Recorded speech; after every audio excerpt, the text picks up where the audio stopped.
When most people read Friedrich Nietzsche or just hear about him and his whole thing about being obsessed with great men and whatnot, you would think that he would have an approving behavior, or he would give his stamp of approval on modern entrepreneurs, people like Elon Musk, or especially the social media guys like Mark Zuckerberg, uh, Jeff Bezos, although he's not a social media guy.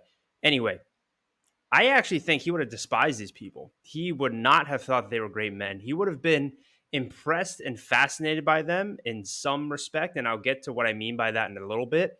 But he would not have liked them at all. In fact, he would have despised them in many ways. And dude, don't even get me started on like the internet entrepreneur, the one that is always trying to just give you a course.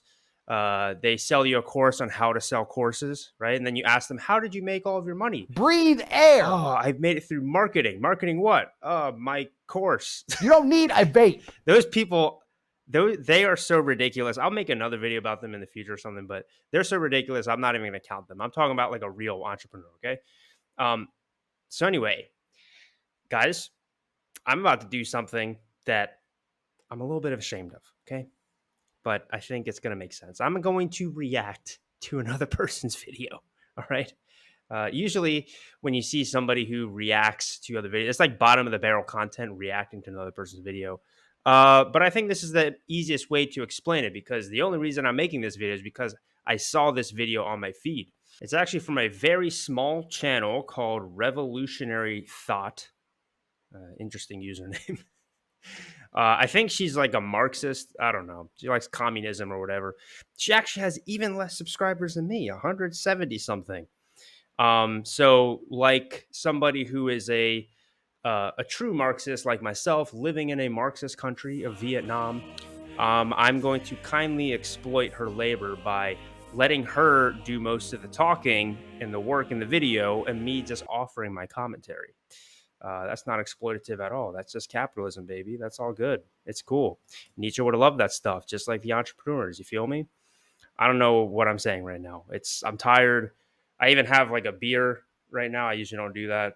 I was just like, well, I got to film a video for today. So, well, here we are.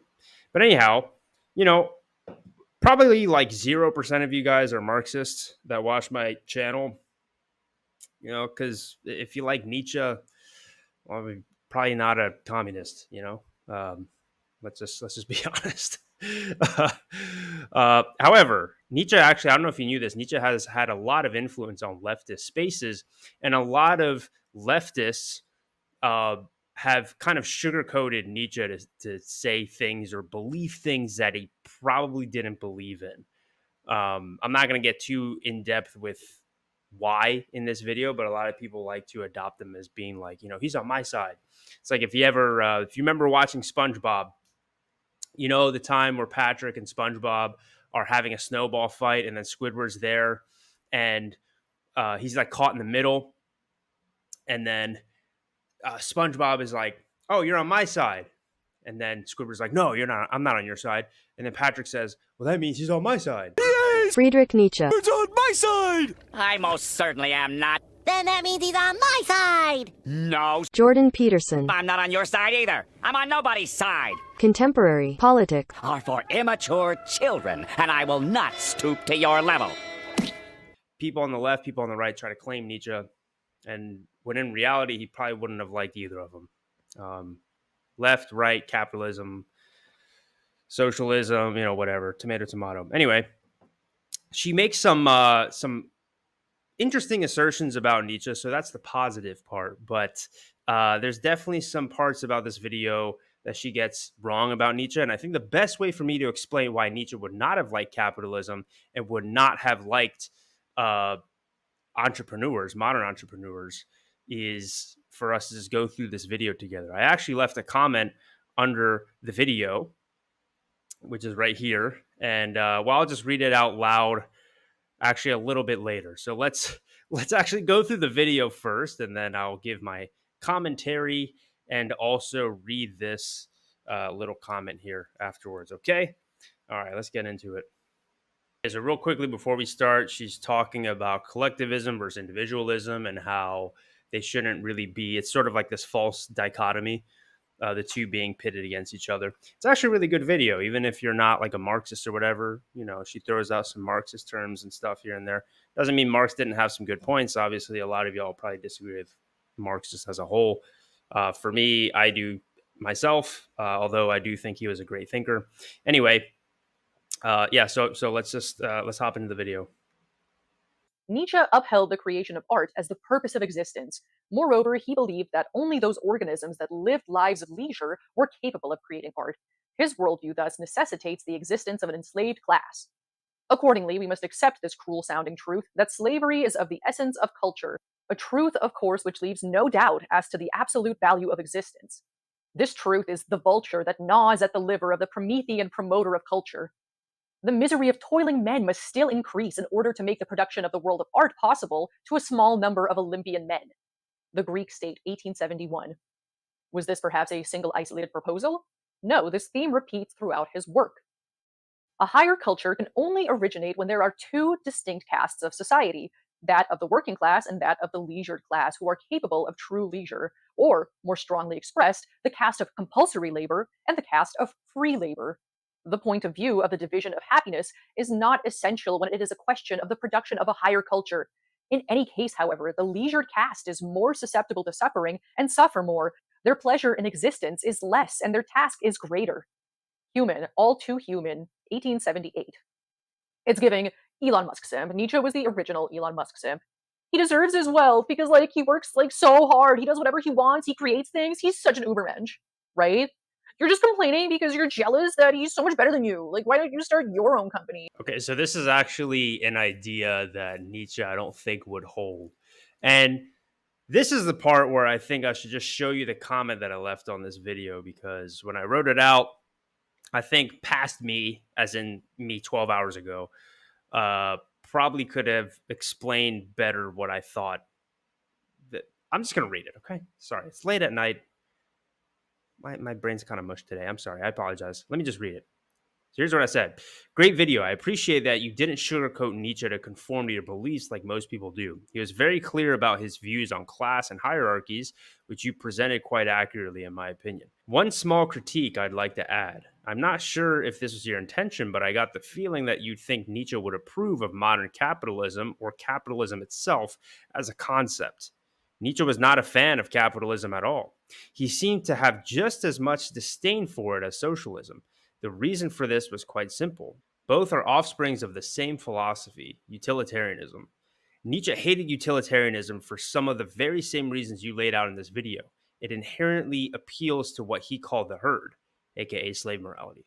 This can be applied to capitalism as well, since capitalism commodifies the desires of the masses, which would then bring the rest of humanity down and only elevate those who are willing to appeal to the herd. This idea is best encapsulated in Nietzsche's Genealogy of Morals, where he introduces the priest figure, someone who is from the higher class that manipulates the herd in order to gain power over his rivals. Although Nietzsche is fascinated and maybe even impressed by this figure, he does not believe that this is the type of man to be leading humanity forward into greatness. In other words, the Ubermensch, although possessing the good qualities of the priest, good in scare quotes, will for the most part be nothing like him. Most successful capitalists, especially in the age of the internet where we all have a very expedient path to satisfy our desires, would probably have been met with a heavy level of contempt and suspicion from Nietzsche for this very reason. Anyway, minor critique on an otherwise very great video. I completely agree with your thesis that individualism and collectivism are not mutually exclusive, an idea that Nietzsche himself actually seemed to also have. I just subscribed, looking forward to seeing more of your content. And I mean that. A smart girl, even though I disagree with a lot of what she says, probably, considering she's a Marxist. Again, I don't hate Marx. I just, Marxism is inherently slave morality, so I'm not going to, I'm not going to love it. Let me just put it that way. I'm not necessarily going to hate it either, but anyway. Let's see what she has to say for the rest of the time she talks about Nietzsche in this video. I think the reason Nietzsche's works have been so popularized historically is because despite his supposed desire for everyone to create art and live life how they want to, his ideology ultimately upholds the capitalist status quo and justifies having a ruling class that has access to leisure time just because they own the stuff required to perform labor, the means of production, while working class people have to sell their labor to the ruling class for a wage to stay alive. He was like, we need a secret third type of morality while maintaining the same exact relations of production. And stop complaining about capitalism. It makes you look weak. So this is an instance where it makes sense. I understand why people would think that Nietzsche would think capitalism is awesome, right? Because in the modern day, we just think of, we pedestalize entrepreneurs. Entrepreneurs are like, you look at Time magazine and you see person of the year, some entrepreneur that made for some freaking social media thing or whatever. And the reason that we admire these people so much, one of the many reasons, is that they're very rich, right? We see in the capitalist society how much power you can wield by simply just having money, and that's it. And Nietzsche really, she even quoted Nietzsche's essay on the Greek state in her video there.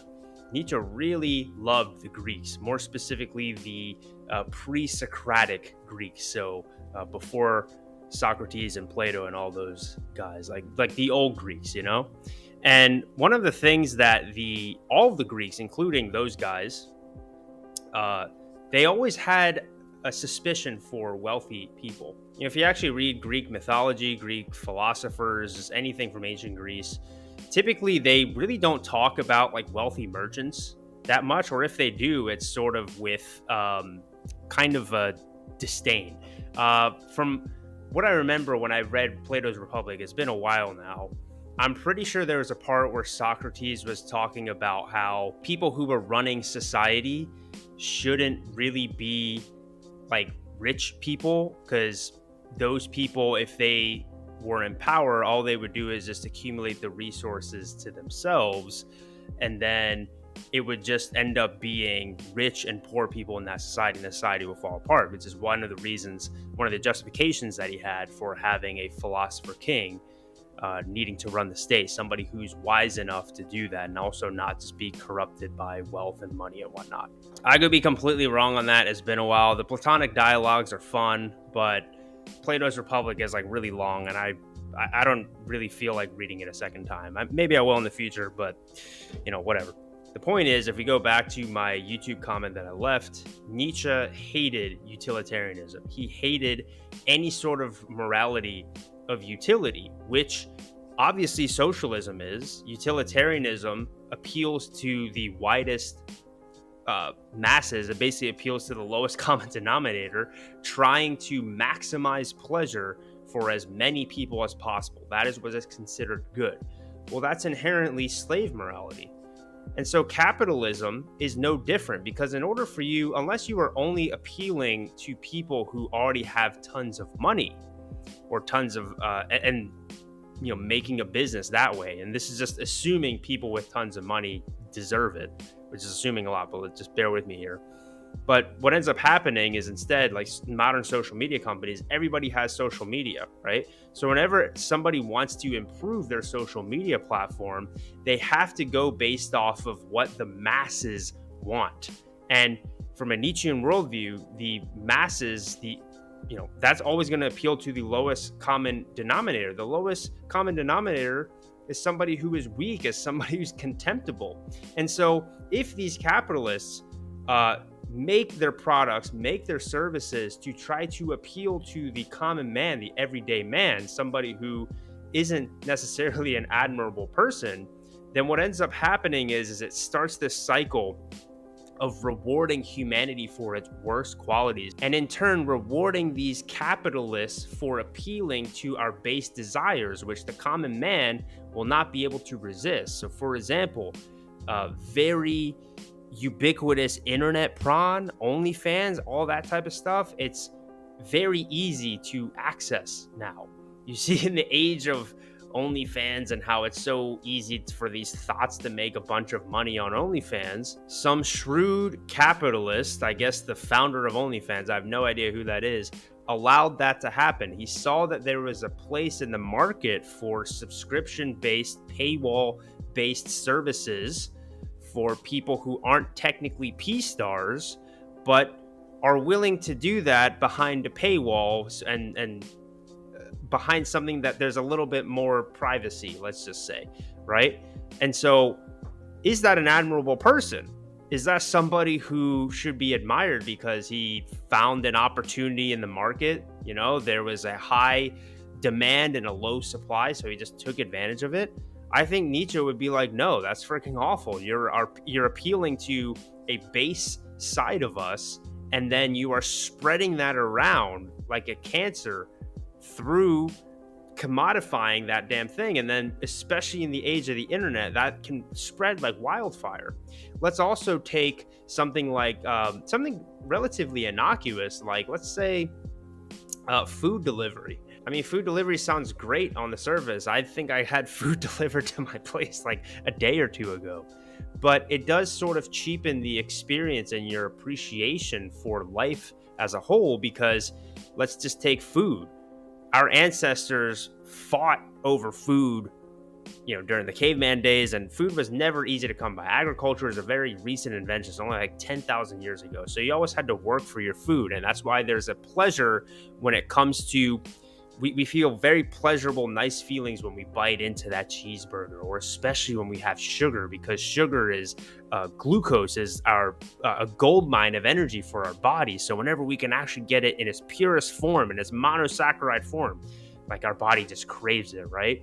And so we still, evolutionarily, we haven't gone past that. We still have that, you know?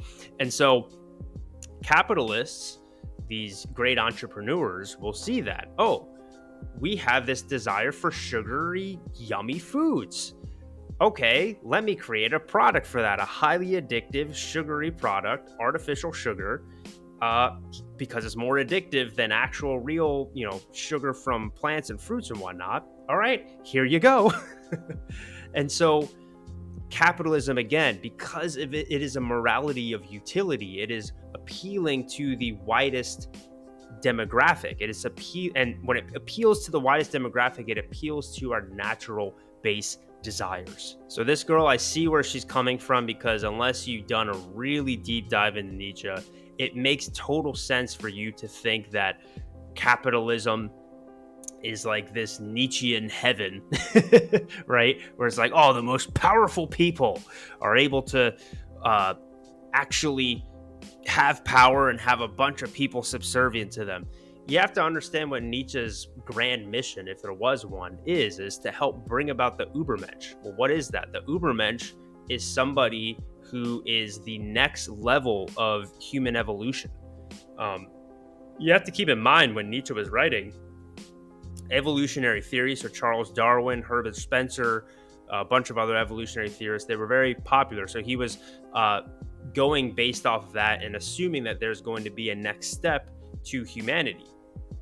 I think an assumption that makes perfect sense. And for him, you know, the Ubermensch wouldn't be somebody who is beholden to these base desires, like constantly wanting food, constantly wanting sex. It's somebody who is able to transcend that and actually live the life that he wants to live, as like the next step for humanity. So why in the world? And by the way, he didn't think that, like, it's unclear. A lot of Nietzschean scholars are in disagreement about this. I personally don't think that Ubermensch is a real person. I think it's like an ideal to strive for, because he also wanted to basically replace Christianity. He wanted thus Book Zarathustra to basically be the new Bible. So he needed sort of like a Christ-like, I want to say a Christ-like figure, but a God-like figure, right? Which is kind of encapsulated with the idea of the Ubermensch. And the whole entire thing is his readers are the higher men that pave the way for the Ubermensch, that help humanity become better and better. And to this girl's credit, one of the ways in which they do that is to gain power and use other people in order to make humanity better, in order to, like, literally be willing to sacrifice other people for something better. That's kind of the darker side of Nietzsche a lot of people don't like to cover. But if that's the case, then why in the world would he want his higher men to appeal to the base desires of human beings? Like, how does that bring about a higher humanity? It doesn't. It literally does the exact opposite.